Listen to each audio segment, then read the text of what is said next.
Hello everyone, today we're going to be taking a look at Quantipus number 36, which is another brain teaser. In this question, we have 8 barrels of wine, and we know one of them is secretly poisoned. So any creature that tastes even a drop of this poisoned wine will die exactly 1 week later. However, you do have 3 brave frogs at your disposal, each willing to sacrifice itself in the hopes of identifying the poisoned wine. So what is the minimum number of weeks required to identify which barrel contains the poison? Okay, so now to answer this, I drew a rough sketch of 3 frogs, as you can see here, and then 8 barrels of wine over here. And what it's basically saying is that if any of these frogs taste a barrel of wine and then they die 1 week later, then we're going to know that that is the poisoned barrel. So now how do we minimize the number of weeks required to identify the barrel? Well, first note that we have 3 frogs and each of them produce a binary outcome, right? Either they die or they do not die. So these 3 frogs are basically 3 binary indicators. And what should that remind you of? Well, it should remind you of 3 bits like in a computer, where these are 3 bits and we could have one correspond to each frog, right? This could be frog 1, this could be frog 2, and this could be frog 3, and each of them produces a binary outcome, right? Let's say it's 1 if they die and it's 0 if they do not die. So this could be one example output,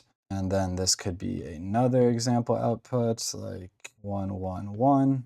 So how many different numbers can we encode with 3 bits? Well, it's going to be 2 cubed, and that's going to be 8. So we essentially gain 8 units of information from 3 binary indicators. And why is that useful? Well, we have 8 barrels over here. So what is that telling us? It's basically telling us that we should be able to identify which barrel contains the poison in only 1 week. But now how's an example of how we would actually do it in practice? Well, basically let's take our 3 frogs, and these are going to represent their bits or their indicators, right? If there's a 1 above them, then they died, and if there's a 0, then they did not die.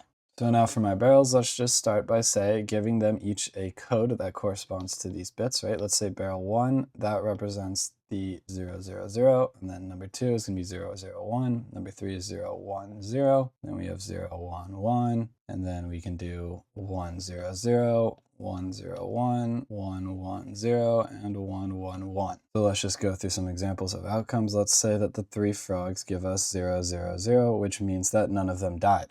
Well, we want this code to correspond to barrel number 1, so if none of them died, then we want to know that it is going to be barrel number 1, so we want none of them to taste barrel 1.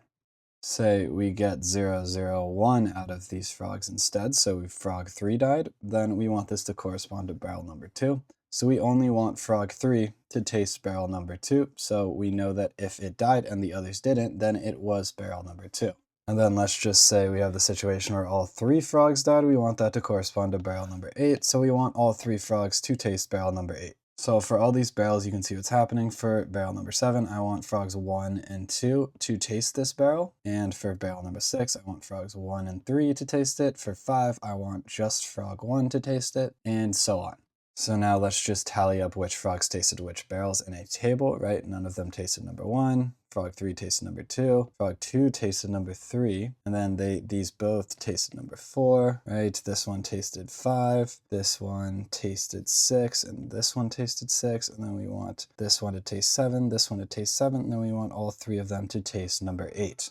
So these are the barrels that we want each frog to taste, right? Frog 1 will taste 5, 6, 7, 8. Frog 2 will taste 3, 4, 7, 8. And frog 3 will taste 2, 4, 6, 8. So now let's just do one more example now that we know this, and let's just say that we get the outcome 1, 0, 1. So frog 1 died, frog 2 stayed alive, and frog 3 died. So we know that it must be a barrel that both of these frogs have tasted. And that just means that the number must be in both of their columns, right? So it could be 8 and it could be 6, but it cannot be these numbers, right? And we get our third piece of information from frog 2 because we know it stayed alive. So it is not going to be barrel number 8, which leaves us with one option of barrel number 6. So let's just do one more example just for the sake of doing one more, right? Let's say I got 0, 1, 0. Well, then I know that frog 2 died, so it must be one of these barrels. But we also know that frog 3 did not die, so it can't be 4. We know that frog 1 did not die, so it can't be 7. And we know that frog 3 did not die and frog 1 did not die, right? So it can't be 8 either. So we know that it's going to be barrel number 3. Just like we said here, 0, 1, 0 corresponds to barrel number 3. So this is how we go about figuring out which barrel it was, and it's only going to take 1 week. So just to recap, we can gain 8 units of information from 3 frogs acting as binary indicators, and it's only going to take us 1 week because we can do it using this strategy below.